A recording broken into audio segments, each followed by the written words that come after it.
Hello, beautiful people. As requested by my peeps, I'm going to show you how to make my flakiest pie crust ever. Those of you that have the recipe, you know it provides 3 different options. You can use your Cuisinart, you can use your KitchenAid, which I'm not going to today, or you can use a fork and a bowl, which is what I'm going to do today. If you don't have the recipe, this is not a live feed, so please in comments request the recipe and any questions you might have, or if you just want to say hey. So we're going to start off by taking 2 sticks of butter, frozen, and grate them, which I've already done.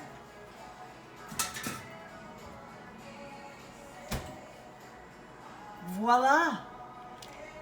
Grated frozen butter. And to that, we are going to add 2.5 cups of all-purpose flour. Use any flour that you so choose. There's no right or wrong with brand. It's whatever you happen to prefer. This may take me a little bit of time, but I will try and do it as quickly as possible. I'm using 1/2 cup,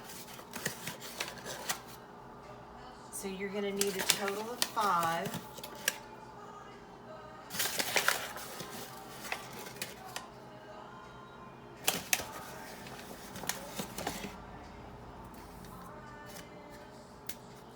Oh, I hear a little Billy Joel.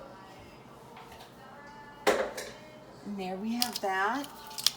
I don't use these, but please use the measuring tools.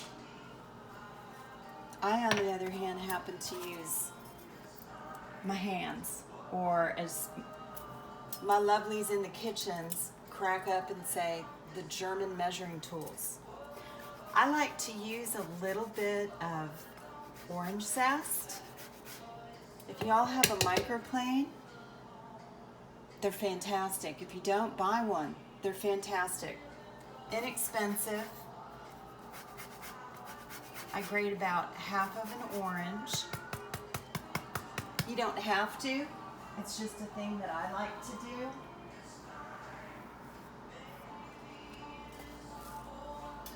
The recipe calls for a 1/4 tablespoon, teaspoon of salt. The recipe is referring to iodized table salt. I like to use kosher salt. So if you do use kosher salt, you're going to want to use twice the amount. The other ingredient is sugar. I happen to like to use just a little bit of brown sugar. Just a little. You're going to need about a tablespoon. Again, use measuring tools. Don't do what I'm doing. I've been doing this for a long time. As y'all know, my background is as an executive chef. So if you ever want to bet me on the accuracy, I'm happy to take your money. The recipe doesn't provide vanilla extract, but I like vanilla extract, so I would use about 1/2 teaspoon. That's all you need. A little dab will do you good. And then what we're going to do, as you can see, is mix the dry ingredients. For those of you that have not done this before and you don't feel comfortable with mixing the dry ingredients with the frozen butter, please do mix the dry ingredients first. I feel very confident in doing this, so easy peasy. But as you see here, it's starting to kind of look like sand, along with, we'll just call them peas. And that's exactly what you want, because you want the flour to be well coated. And voila, flakiest pie crust ever. Last ingredient, it's going to be 8 tablespoons of cold water. What my suggestion to you to do is to measure out the 8 tablespoons and put an ice cube in there, because you want to really have it super, super, super cold. Again, measure everything. Slowly incorporate the water. You can always add more water, but you can't add more flour. It's just going to change the chemical makeup. Again, measure, measure. Do not do what I am doing. I'm also using a little bit of Topo Chico, just because. And as you can see, we're getting more of those peas. Still looking like sand and peas, and that's exactly what we want. We're going to add a little more water, depending on what part of the country you happen to be located, as well as altitude. If you're below sea level, at sea level,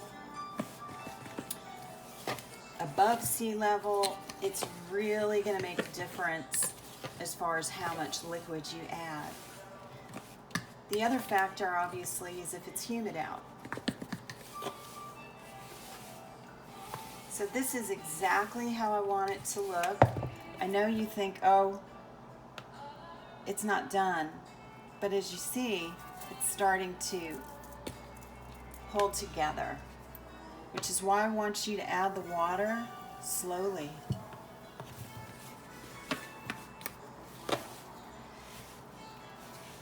I'm using a folding technique. I find that it works best, and to use a fork. You don't want to use your hands. I know a lot of people like using their hands. The problem with that is the heat is going to melt the butter. We don't want the butter to be melted, because the butter is going to provide the flakiness and the flavor.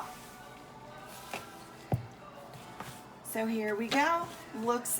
I know it looks like a red hot mess, but trust me, it's done. You can wrap this in saran wrap, or you can just put it in a gallon Ziploc, which is what I'm gonna do. Super easy peasy. This recipe, by the way, is for 2 pie crusts. Or if you want to, for instance, make an apple pie, 1 apple pie, because you're going to be putting the crust on top.